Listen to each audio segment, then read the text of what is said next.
Hello बच्चों, welcome to wave academy. आज हम देखेंगे क्लास 10th की साइंस में चैप्टर 1 की एक्टिविटी 1.7। इसको डिकोड करते हैं कि ये एक्टिविटी हमें क्या समझाना चाहती है। इस एक्टिविटी में आपसे क्या बोला गया है, पहले ये देख लेते हैं। Take a plastic mug, drill 2 holes at base and fit rubber stopper in these holes. Insert carbon electrode in these rubber stopper as show in figure 1.6। तो इसमें आपने क्या करना है, आपने एक प्लास्टिक मग लेना है और इसमें होल करना है नीचे की तरफ, और यहाँ पर आपको इलेक्ट्रोड्स लगाने हैं। इलेक्ट्रोड्स इस तरह से लगाएं कि बाकी का जो पार्ट है वो लीक ना करें, ब्लॉक कर दें उसके बाद। और इसके बाद क्या किया है, connect these electrodes to a 6 volt battery. आपने इसके बाद ये जो इलेक्ट्रोड्स हैं इनको कनेक्ट कर दिया एक बैटरी के साथ, जो कि कितने पावर की है, 6 वोल्ट की है। Fill the mug with water such that electrodes are immersed. Add a few drops of dilute sulfuric acid to the water. इसके बाद आपने क्या किया है, इसमें आप पानी फिल करोगे। ये जो इलेक्ट्रोड है जो आपको ब्लैक कलर के दिख रहे हैं, इन इलेक्ट्रोड के बिल्कुल इसमें ये डूब जाएं, ठीक है, इसमें सिंक कर जाएं। इस तरीके से आप पानी फिल करोगे और इसके साथ इसमें वाटर फिल करने के बाद इसमें आप क्या डालोगे, सल्फ्यूरिक एसिड। सल्फ्यूरिक एसिड क्यों डाला गया है, जिससे इसकी कंडक्टिविटी बढ़ जाए, ठीक है, to increase conductivity of this liquid. अब क्या होगा, इसके बाद इन्होंने बोला take 2 test tube filled with water and invert them over the 2 carbon electrodes. इसके बाद आपने 2 टेस्ट ट्यूब ली है, उन टेस्ट ट्यूब के अंदर पानी फिल किया और उसे उल्टा करके इस तरह के सेटअप तैयार किया। फिर switch on the current and leave the apparatus undisturbed for some time। फिर हमने यहाँ से स्विच ऑन किया, यानी हमने इसे इलेक्ट्रिसिटी पास कराई और इसके बाद इसे थोड़े टाइम के लिए हमने ऐसे ही छोड़ दिया। इसके बाद होगा क्या, you will observe the formation of bubbles at both the electrodes। These bubbles displace water in the test tube। तो जब आप थोड़े टाइम के बाद आकर देखोगे तो आपको क्या दिखाई देगा, जो ये इलेक्ट्रोड्स हैं, इन इलेक्ट्रोड्स से ना बबल्स दिख रहे होंगे आपको। ये देखो, ये बबल्स दिख रहे हैं और ये बबल्स दिख रहे हैं। इन बबल्स की वजह से क्या हो रहा है कि जो पानी है वो डिस्प्लेस हो रहा है। जो टेस्ट ट्यूब में पानी फिल था वो आप देखो, इस टेस्ट ट्यूब के अंदर पानी जो है कम हो गया और यहाँ पे आपको एयर दिख रही है। ऐसी इसमें भी, लेकिन इस वाले इलेक्ट्रोड में जो कि हमारे पास कैथोड है, इसमें ज़्यादा एयर है और इसमें कम है। Is the volume of the gas collected the same in both the test tube? जैसा हमें दिख भी रहा है यहाँ पर कि दोनों में वॉल्यूम सेम नहीं है। इसमें वॉल्यूम जो है इसके कंपैरिजन में मल्टीपल्स है, डबल है। Once the test tube are filled with the respective gases, remove them carefully। जब ये पूरी तरह से डिस्प्लेस कर दें वाटर को, तो हम इनको टेस्ट ट्यूब को सीधा करेंगे और टेस्ट ट्यूब को सीधा करने के बाद हम देखेंगे इनकी टेस्टिंग करके। कैसे टेस्ट करेंगे, test these gases one by one by bringing a burning candle close to the mouth of the test tube।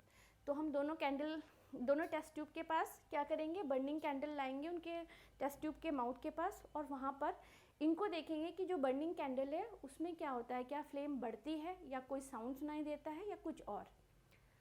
ये जो परफॉर्मेंस होगी, ये एक्टिविटी बर्निंग कैंडल वाली, इसके लिए आपको थोड़ा सा ध्यान रखना है, टीचर के उसमें रखना है, निगरानी में ही आपको ये एक्टिविटी करनी है।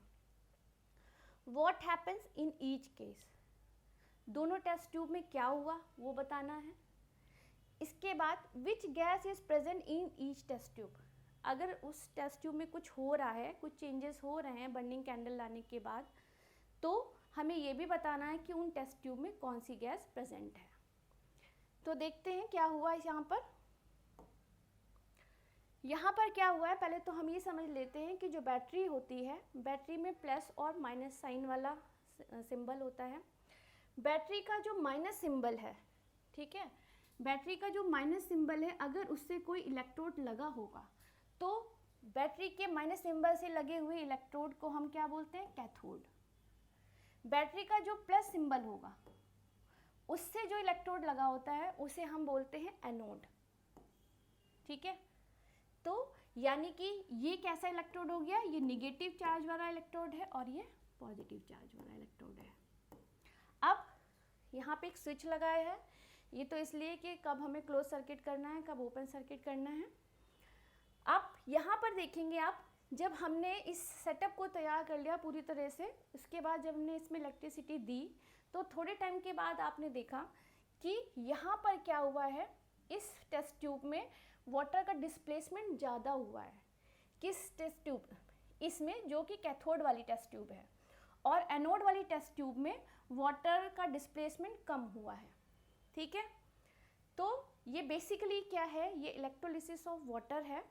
इसको जब हम रिएक्शन करेंगे तो रिएक्शन में इलेक्ट्रॉन का एक्सचेंज वाला है, ये इलेक्ट्रॉन्स कब दिए जा रहे हैं और कब लिए जा रहे हैं, बट ये रिएक्शन हमें सीबीएसई में इतनी डिटेलिंग में नहीं बताई गई है, तो हम इसे शॉर्टकट में देखेंगे और समझेंगे कि क्या हुआ है। तो जब हमने वाटर को ब्रेक किया है with the help of electricity, ठीक है, ये अगर मैं रिएक्शन लिखूँ ये, ठीक है, तो इसमें क्या हुआ है, इलेक्ट्रिसिटी प्रोवाइड की गई है इसको ब्रेक करने के लिए। अगर इलेक्ट्रिसिटी प्रोवाइड की गई है और ये ब्रेक हो रहा है हाइड्रोजन गैस और ऑक्सीजन गैस में, ठीक है, डिकम्पोजिशन तो हो रहा है, क्योंकि देखो रिएक्टेंट एक है और प्रोडक्ट कितने बन रहे हैं, प्रोडक्ट 2 बन रहे हैं। ठीक है, तो क्या हुआ, यहाँ पे एक रिएक्टेंट के ब्रेक होने से with the help of electricity, तो क्या हो रहे हैं, प्रोडक्ट 2 बन रहे हैं, या 2 से ज़्यादा भी बन सकते हैं, बट इसमें 2 ही बनेंगे। तो ये डिकम्पोजिशन है, लेकिन कैसा डिकम्पोजिशन है, ये है electrolytic decomposition. Electrolytic decomposition.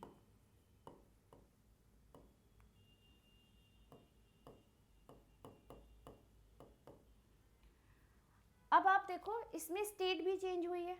State क्या चेंज हुई है, आप देखो, ये जो था, ये स्टेट वाटर जो है किस कंडीशन में, लिक्विड कंडीशन में है, ये गैसेस कंडीशन में। तो क्या हो गया, यहाँ पर केमिकल रिएक्शन हुई है, कैसे पता चला, चेंज इन स्टेट। और कैसे पता चला, जब हमने इसकी रिएक्शन करी है और बर्निंग कैंडल इसके माउथ, टेस्ट ट्यूब के माउथ के पास लाए हैं, तो एवोल्यूशन ऑफ गैस भी हुआ है।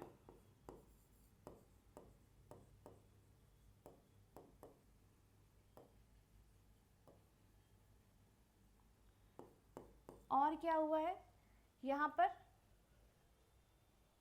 इसके बाद हम इसमें देख लेते हैं टेस्टिंग जो इसमें पूछी गई थी हमसे। तो यहाँ पे देखते हैं अब क्या चीज़ें हैं। आप देखो कि ये हाइड्रोजन जो है ये प्लस चार्ज वाले आयंस बनेंगे। जब प्लस चार्ज वाले आयंस है तो ये किसकी तरफ अट्रैक्ट होंगे, ये कैथोड की तरफ अट्रैक्ट होंगे, यानी हाइड्रोजन हमें यहाँ दिखेगी।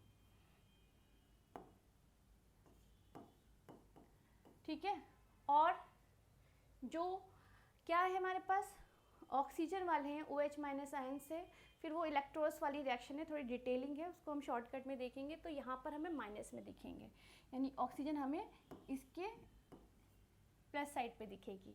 ठीक है, तो इस तरह से हमने देखा कि कैथोड पर हाइड्रोजन गैस कलेक्ट होगी और एनोड पर ऑक्सीजन गैस कलेक्ट होगी। टेस्ट इसमें पूछा भी था कि which gas is present in each test tube, आपको आंसर मिल गया, in cathode hydrogen gas present and in anode oxygen gas is present. अब यहाँ पर एक और क्वेश्चन था, what happens in each case, क्या करना है जब आप टेस्ट ट्यूब जो है जिसके अंदर अगर सपोज करते हैं ऑक्सीजन है, ये वाली टेस्ट ट्यूब ली एनोड वाली, और इसके पास हम बर्निंग कैंडल लेकर आएंगे, तो क्योंकि ऑक्सीजन क्या है, ऑक्सीजन एक सपोर्टर है कंबशन का, तो ये बहुत तेज और तेजी के साथ फ्लेम जो है वो जलेगी।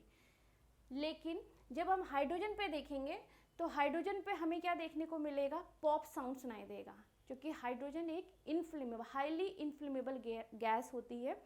तो जब ये जलेगी कैंडल, बर्निंग कैंडल को लेकर हम जब इसके टेस्ट ट्यूब के माउथ के पास आएंगे तो एक तेज आवाज़ के साथ वो कैंडल बर्न होगी। तो ये क्या है, ये हाइड्रोजन गैस की वजह से है।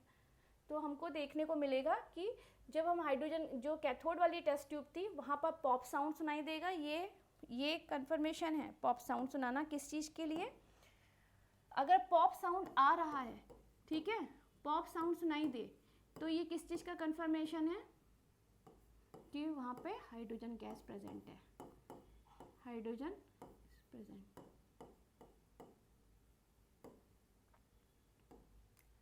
अच्छा, आप यहाँ देखो टेस्ट ट्यूब में यहाँ पे जो वॉल्यूम है गैस का ज़्यादा है, यानी डबल है इसके कंपैरिजन में। ऐसा क्यों?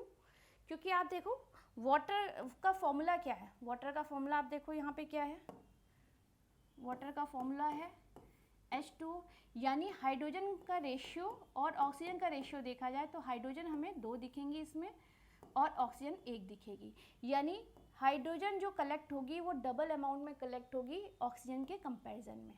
ठीक है, तो ये एक्टिविटी हमने डिकोड करी, लेकिन इसके साथ एक क्वेश्चन भी है। मैंने आपको एक एक्टिविटी डिकोड करके बताई थी और उसमें बताया था कि वहाँ पर भी पॉप साउंड सुनाई दे रहा है। वो एक्टिविटी कौन सी है आप मुझे बताओगे। Thank you.